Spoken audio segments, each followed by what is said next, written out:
What's happening, my Jack family? Coach Scott here. Welcome to another episode of the Jacked After 40 podcast. I've got another incredible episode coming at you today. Once again, I'm joined by one of my coaching clients, Mario. He's been on the podcast a few times in the past. I'm going to link down below in the description to those podcasts because they are just filled with golden nuggets, relatable insights that I'm sure are going to have a very positive impact on your transformation journey of getting lean and staying lean after 40. So in today's podcast, we kind of touch base, starting off talking about some changes he's made to his lifestyle since he was last on the podcast. We discuss some challenges he's faced since he was last on the podcast. We talk about things that he's doing to improve, like what are his current goals. Like at this stage of the game, staying lean when muscle gains come at a slow and steady pace, how he is measuring progress, the goals that he has set for himself, for his body, for his life. We have some deep conversations on mindset. We talk about what he's doing between sets to improve his shoulder health, his shoulder mobility. Just some incredible insights all around, across the board. You are going to love the conversations that we have here. And future podcasts, if you have any, I'm definitely going to be having Mario on once again, like many times in the future. So if you have any questions that you'd like me to ask Mario in future podcasts, please be sure to drop them down in the comment section below and share some love for us by smashing that thumbs up button. And if you know a fellow bro who would benefit from watching today's podcast or listening to it, please do him a favor and share it with them. So here we go. Let's get to the footage right now. Yeah, absolutely. And I've continued to tweak and optimize, and that's part of the fun of it. I mean, the last time I was on, I think I mentioned that I would get up in the morning and just get into the gym like a bat out of hell, but I wanted to get it done and win the day. And then since then, I've realized I need to prioritize those early golden hours and make sure that I leverage that clarity to do some deep work, throw in a little bit of that low intensity cardio, and then get into the gym. And I realize everybody has their particular challenges and their particular obligations, and I cannot honor that precise schedule every day due to work constraints and other things. But that is my goal. And as long as I can do that, there's a lot of satisfaction in just keeping to that ritual. And you make small little changes that only you are going to notice, but there is a satisfaction because you know that you're improving your health and you're improving your physique. So it's a lot of fun, really. It's the life of a natural to have that. Yeah. It's what it is. 100%. And I think one of the reasons why people get stuck in that bulk and cut approach is because it's easy to see progress in some shape or form, like fat loss. You see the scale going down. You're like, all right, I'm moving. I'm what I'm doing right now. It's working. When you're in muscle building phase, you see the scale going up. So you're like, it may not be muscle you're building, but at least you're like, all right, I'm moving in I'm gaining. So I know I'm doing the right thing.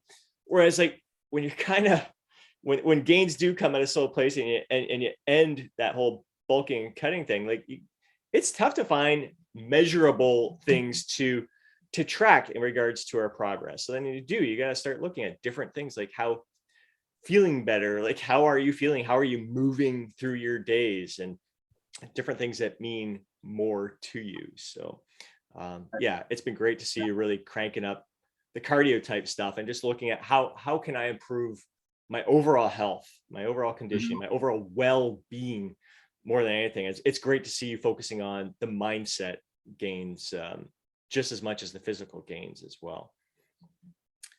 So let's, man, there's just so much I want.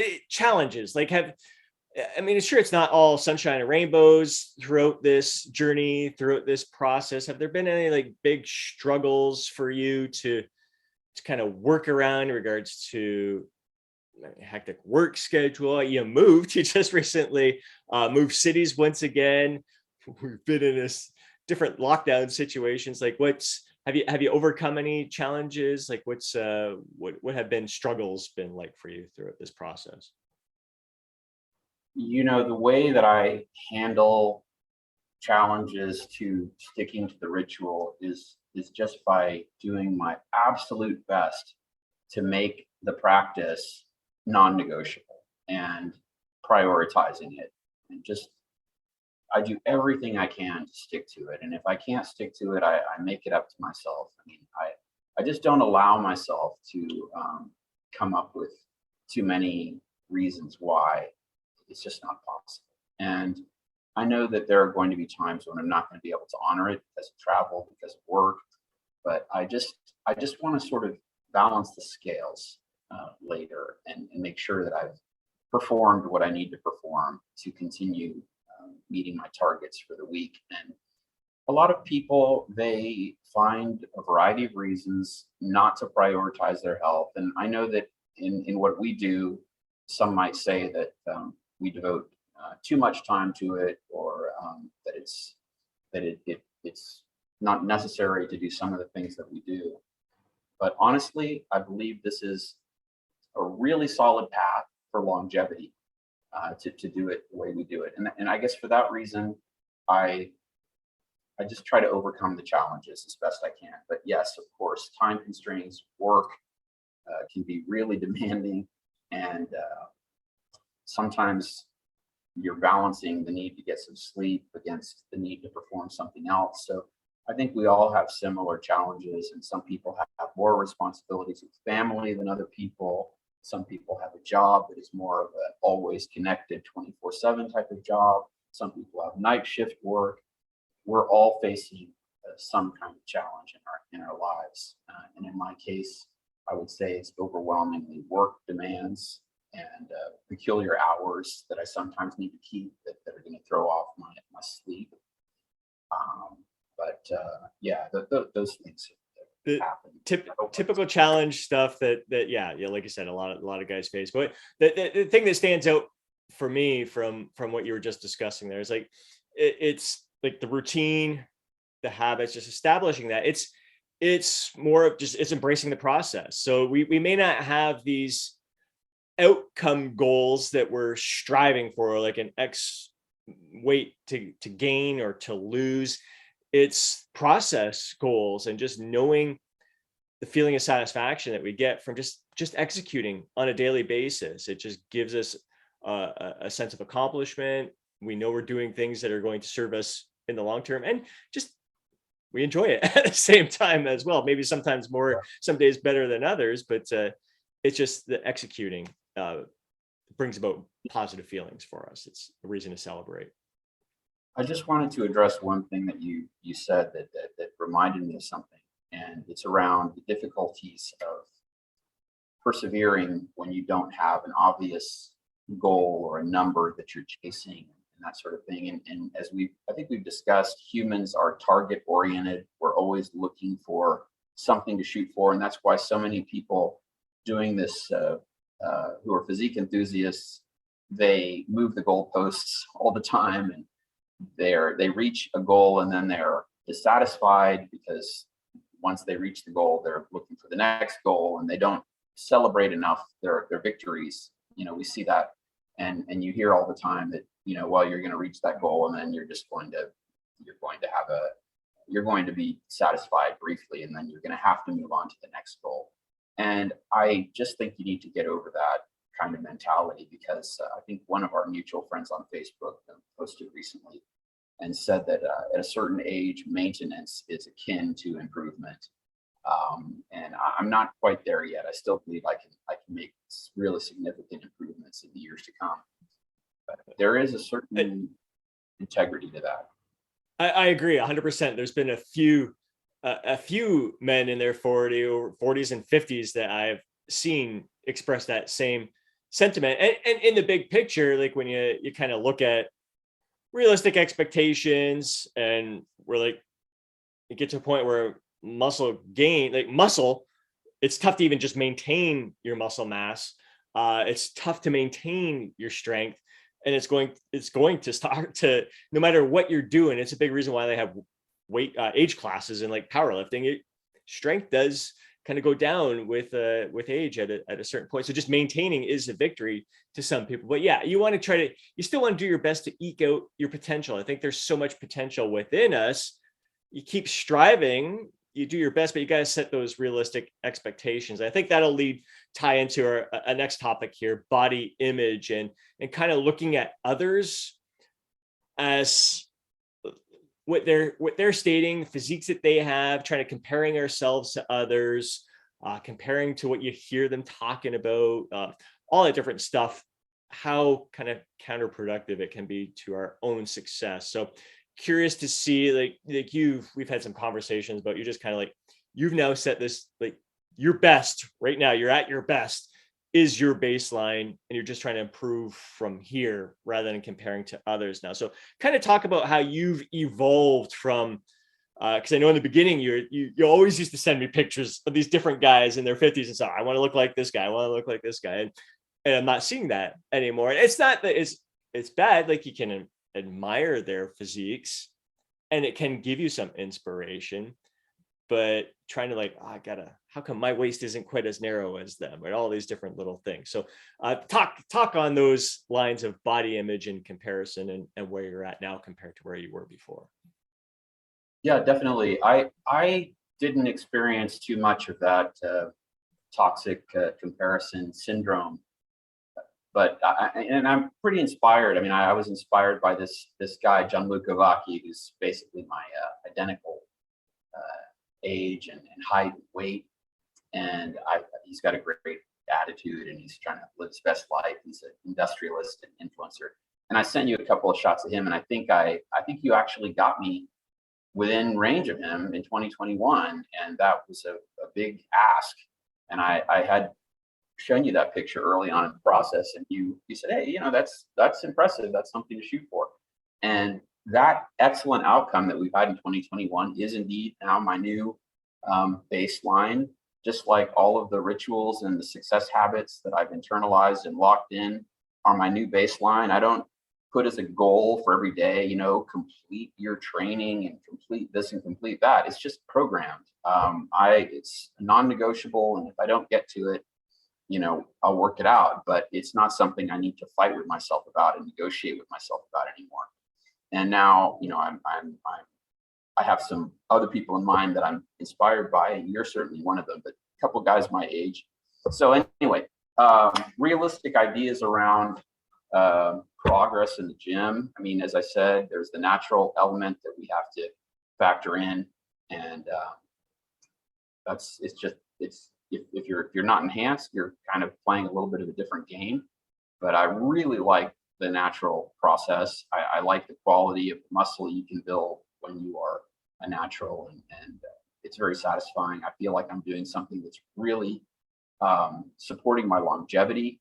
And I just wanted to mention my dead hangs have really improved since I've started working with you. I could only do barely a minute before, and now I do 2 minutes dead hang just as part of my daily mobility routine. And I'm really pleased with that as a basic longevity metric.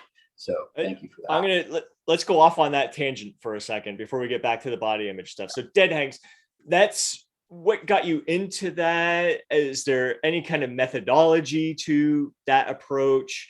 So something that our fellow men over 40, men over 50, men over 60 watching this podcast right now, like, what started you with that, and what kind of benefits are you experiencing from that? Is there an ideal approach to that, or is it just a matter of just hanging from a bar? Yeah, I started looking at this guy, Ido Portal, who's sort of famous for promoting the benefits of hanging. And then I saw Dr. Peter Attia on the Rogan podcast talking about how he expects his kind of elite clients at age 40 men to be able to hang for 2 minutes. And that's a long time, as Rogan pointed out. And so I'm 54 now, and I'm able to do it. It's tough, but I can do it. And I think that is what set my mind in motion as far as being able to achieve that particular goal. It seemed like it would be really tough to get there, because, like I said, I could barely do a minute before I started training. And that's really what it is. But yeah, I think there are a lot of benefits. It's good for my shoulders. I have a little niggling shoulder pain, and it's been good for that. And I like to try to hang by one arm if I can, or at least partially hang. If I'm not feeling it, I'll support myself a bit but that's something that I do pretty much every workout. And we talked about things that you do between sets. I never just sit there and look at my phone except to log my reps and that sort of thing. But usually I'm doing something. I'm hanging, I'm doing some mobility work. And so that's like hanging is a big component of that intra set activity of mine. Love it. Love it. So, kind of walk me through that process. I imagine it's going to help grip strength as well as your shoulders. And that's probably, I think, the biggest benefit that I've heard from some other men over 50 who are been doing the same situation. Lawrence from Fit and 50, I know that has been a key component of helping rehab his shoulders. So you're hanging there. Do you just try to let yourself relax, or you're trying to breathe? In the beginning, did you find it was your grip that was failing at first, or is it shoulders, or just tough to, like, I find it tough, like when I'm hanging, depending on my head position, it can be tough to breathe at first, and just finding the right setup to hang there. But it feels good. Yeah, I try to mix it up a little bit and do a dead hang, and then I'll do a little bit of more active type of hang. And you can sort of play with that. And the other thing I like to do is I like to swing a bit from side to side. I find I get a really nice stretch when I do that, and it just feels great. I also like to hang upside down with inversion boots from time to time. I haven't been doing that much, but that's just another thing that I do from time to time. I've got to believe that's got to be good for you. I would check with your doctor before you hang upside down for too long, but that's something that also can help. But yeah, it's my grip is what used to fail me, and I now have a more powerful grip, and if I apply a little bit of liquid chalk or something, I'm good for another 15, 20 seconds. So yeah, that's Fair. what it is. Also, so the calluses tend to hurt after a while too.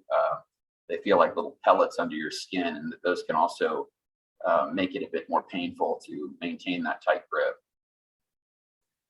Very cool. That's a practice that I need to work in more often myself. And I think it creates a fun, playful experience in your Yes. workout, as well as just feeling good and being good for you as well.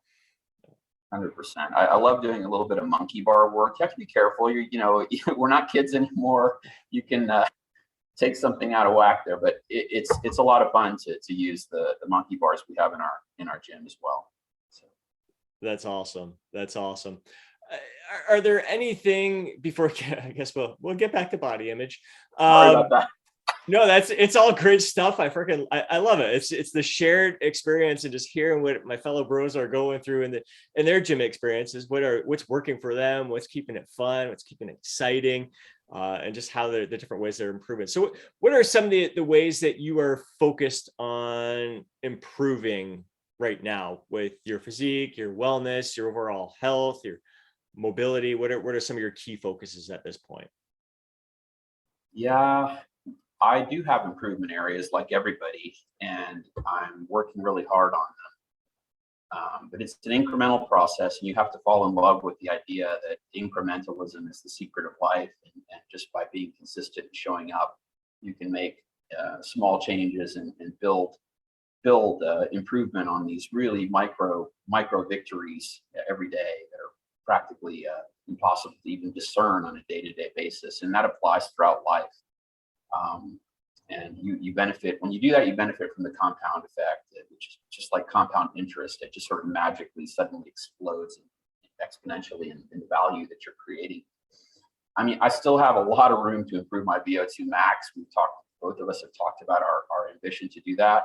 I need to amp up my cardio intensity a bit and maybe work in one high intensity session. I don't want to fry myself, but I think that's something where I could stand to improve my athleticism in that way.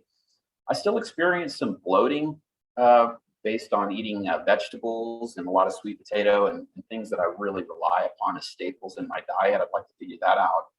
And I'm working on having great posture, because I have this anterior pelvic tilt that sort of accentuates the belly, and you have that Donald Duck thing happening. And so I've really been working hard on my posture and keeping just a pleasant tension in my midsection. I think that's really going to be good for my health to crack that one. I mentioned this sort of nagging shoulder issue, and I've been working hard to keep that joint lubricated and just not to do anything that sets me back. And then on the personal side, I mean, we all have our challenges. I think my one maybe I mentioned previously that most suffering occurs in the mind, and I tend to ruminate about ways that I could have handled interactions better. And so I know I'm causing myself some unnecessary pain there. And I could talk to you for a long time about those different things, but it's a I'm a work in progress like everybody else, and I'm still tweaking my morning routine, optimizing that as I mentioned to you, and that's been really satisfying to try to get that right amidst a lot of competing priorities. So those are generally some areas, Scott, that I would. It's outstanding, and I think that's the beauty of it, because and that's what I love. That's really what this Jacked After 40 lifestyle is all about. It's kind of the experience that I'm trying to nurture among us fellow men over 40, just to be open with all the different areas beyond our training, beyond our nutrition, what we're trying to improve, just to be our best selves. And this just ties into like a lot of my Jacked After 40 Life vlogs. Like I've been sharing a lot about my journaling in the morning, expressing my gratitude, focus on goal setting. I've been talking a lot lately about mindset, a lot. And thanks to you and thanks to Aaron, who's been on the podcast as well. Like we're really focused on growth. You and I are going through the Optimized Coaching, the mastery program right now, which has been freaking phenomenal. I've been talking about that a lot lately.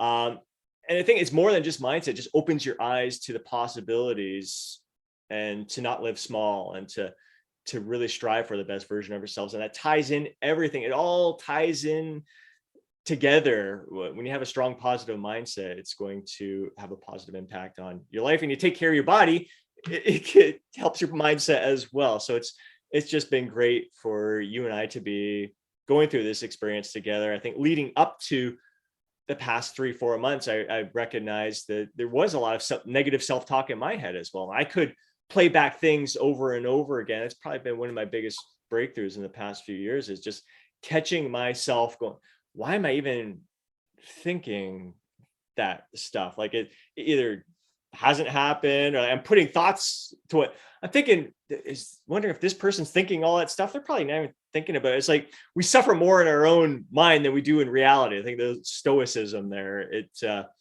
man, we just torture ourselves. So it's been great to kind of build that up and try to have that heightened sense of awareness. And now I went off on a little tangent there.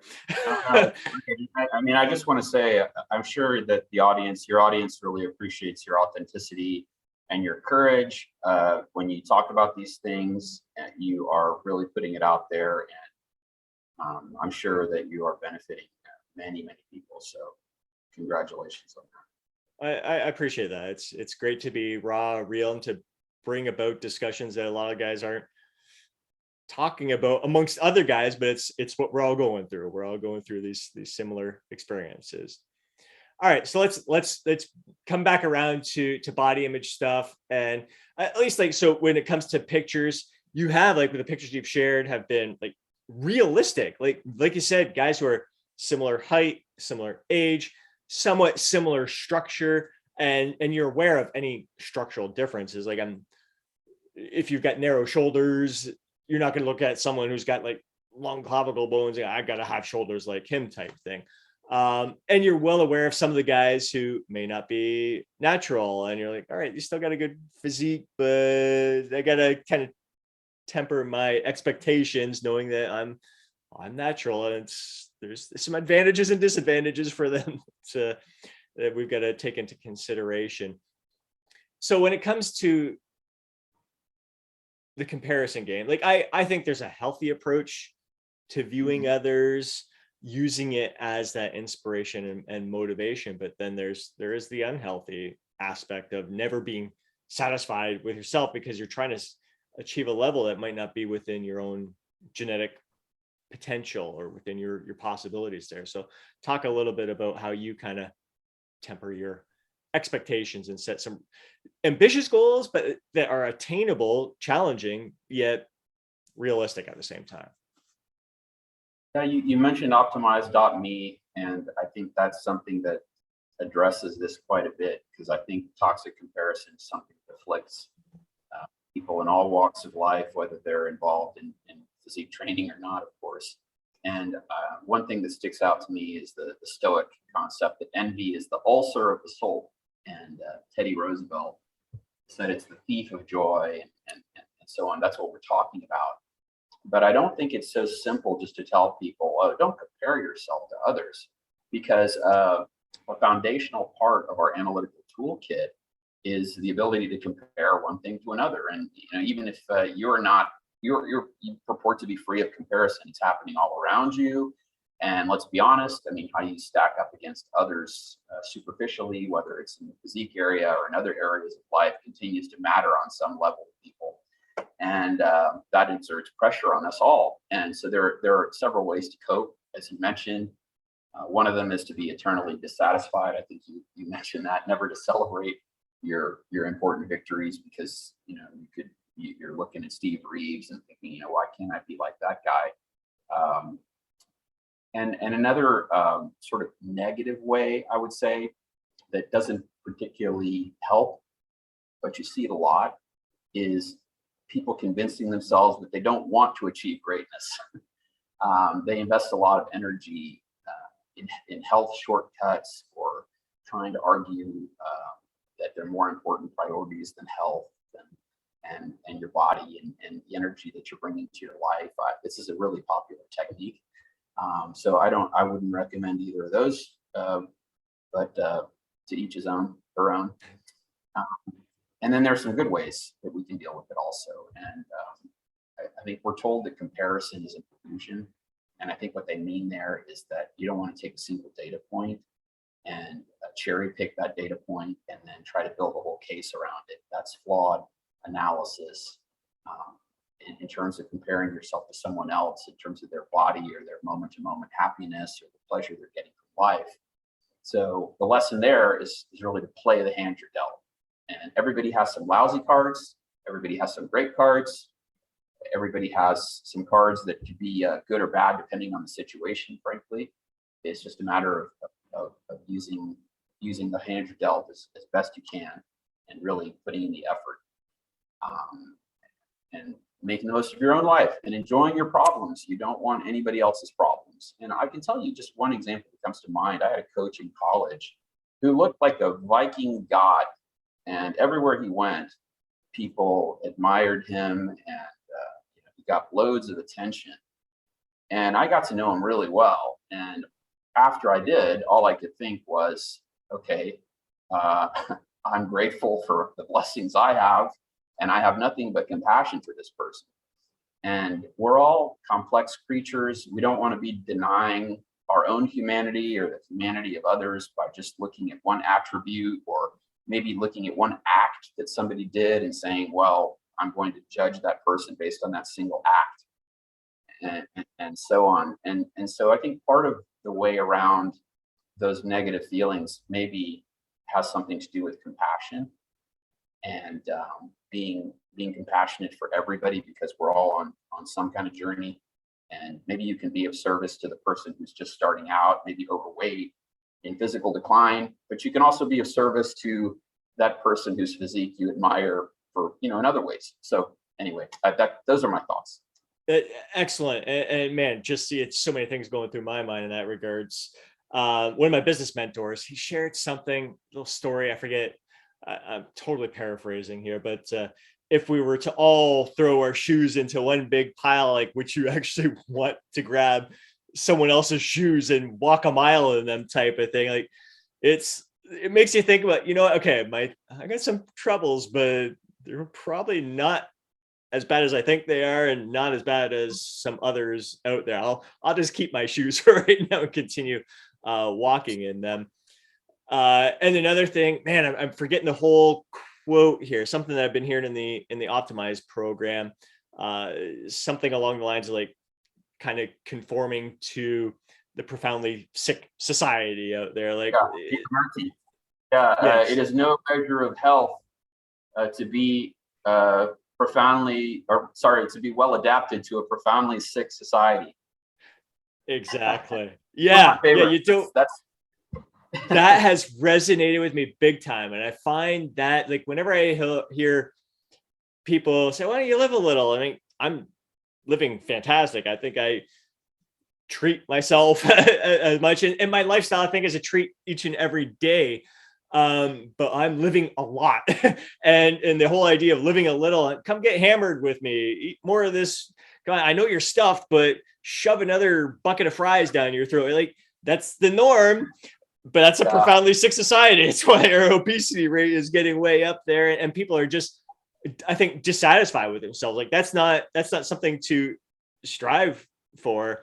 And yeah, I do think people are selling themselves short. Like I said, I think there's a lot of even coaches and messaging, like I said, to each their own, if that's it. But I think people really embrace this whole just chill, like don't strive for more, like have that cheeseburger and stuff. And yeah, have that cheeseburger. But I think it's like it gets taken too far, I think, in a lot of cases, and makes people again live smaller than they should be. I think it is great to have bigger, more ambitious goals. And again, something that we talk that comes up a lot in the optimized coaching program there. Is it Marcus Aurelius that no, it's Maslow.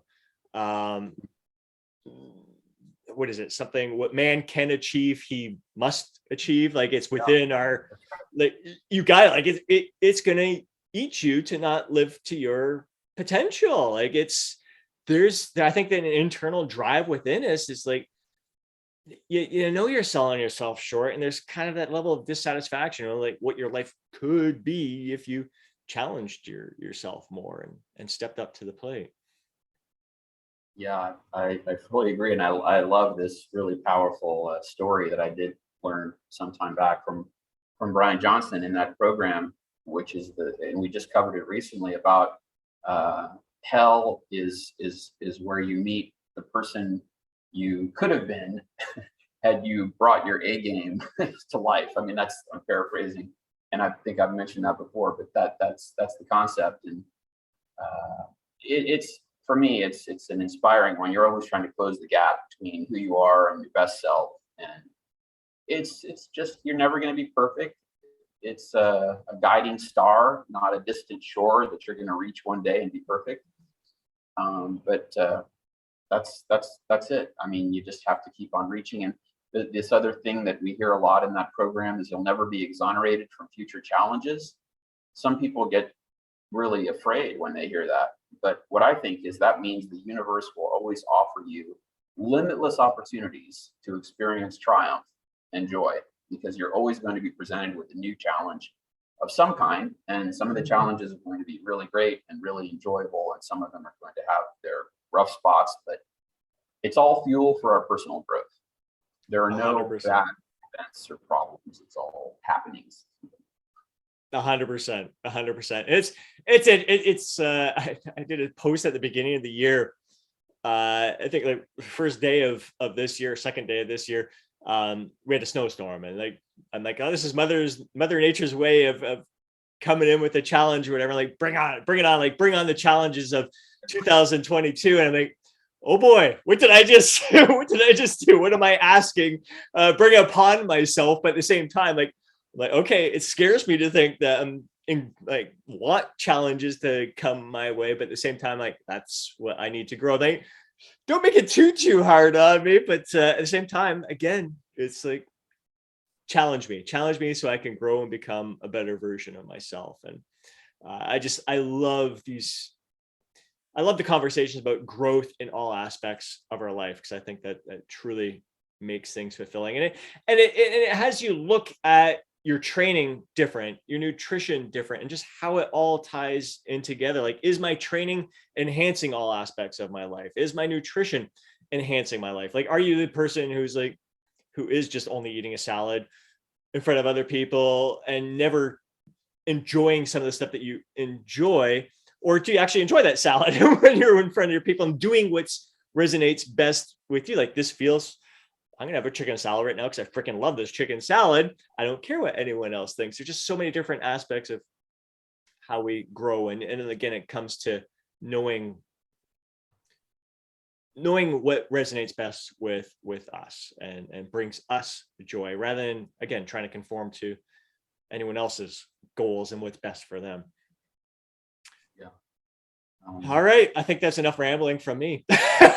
We could go on and on forever, this stuff. It's been fantastic. It has been. And I next time I hope to hear from you about some of the changes that you've made to your training, particularly the fact that you've gone from five sessions to 4. I'm really interested in that. So yeah, we'll dive into that. Maybe I'll have you grill me at one of the upcoming podcasts. Just yeah, because it is fun, and it's an evolution. I really think it's an evolution. It's never about. I think what I see out there a lot, oftentimes, and I've been guilty of it myself, is you find an approach that works for you, and you're like, this is the best freaking way ever. Like I used to be body part split routines. It's the best. It's what I've always done. It works for me. Right. Forget the full body stuff. And now I'm like, you know what? It's all great. And it all just depends the timing of your life. Like this is the best for me right now. 4 days per week isn't the best.